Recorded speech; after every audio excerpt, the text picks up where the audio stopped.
আমি আমার তিনটা খালতো ভাই ছবি দেখাবো, তুমি যে কোনো একজনকে চুজ করো। 1 2 3। 3 তিন নাম্বারটাকে। জি আলহামদুলিল্লাহ। ট্রুথ নাকি ডেয়ার? দেয়ার তোমার ডেয়ার হচ্ছে তুমি আমার এই তিন নাম্বার খালতো ভাইকে কল দিয়ে ইমপ্রেস করবা। ওকে প্রবলেম নাই। ওর নাম্বারটা তোমাকে আমি দিচ্ছি। A few moments later. Anwara পাড়ায় থাকে। ওকে কল দাও। হ্যালো আসসালামু আলাইকুম। ওয়ালাইকুম সালাম। আসসালামু আলাইকুম। अच्छा কে? আমি মানুষ আর কি। মানুষের পরিচয় আছে না? হ্যাঁ পরিচয় আছে, আগে বলেন আপনি কেমন আছেন?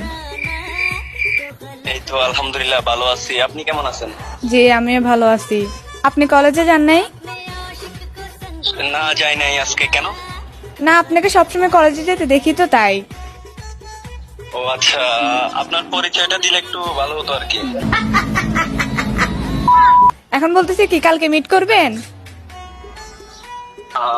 আপনি যেহেতু আমার ব্যাপারে এত কিছুই জানেন, আমাকে ফলো করেন, মিট তো করাই যায়। হ্যাঁ কেমন না কেমন লাগে আমাকে। তাও মিট করা যায়, এটা নিয়ে কোনো সমস্যা নাই। আপনি আমার ব্যাপারে তো দেখি সবকিছুই জানেন। আমার বোন কয়টা, আমি কোন কলেজে পড়ি, अभी बता दे भाई, अभी बता दे। কোথায় থাকি। ও আচ্ছা আচ্ছা, খালতো ভাই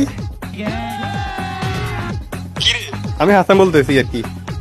ये भगवान क्या जुल्म है। একটা র্যান্ডম মেয়ে কথা বলতে মানে তুই পড়ে গেছস।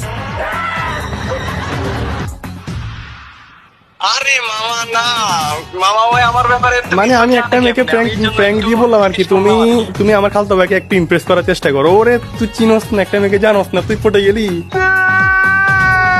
মানে পাখাটা কোথায় গেছি তুই? মেয়েদের সাথে দেখা করে এত সব আরে, ভালো হয়ে যায়, ভালো হয়ে যায় বুঝছো। ওর আগে একটা মেয়ের সাথে দেখা কর, পরিচয় হ, তারপর মিট কর। না দেখে মিট করিস না, কটকাবি।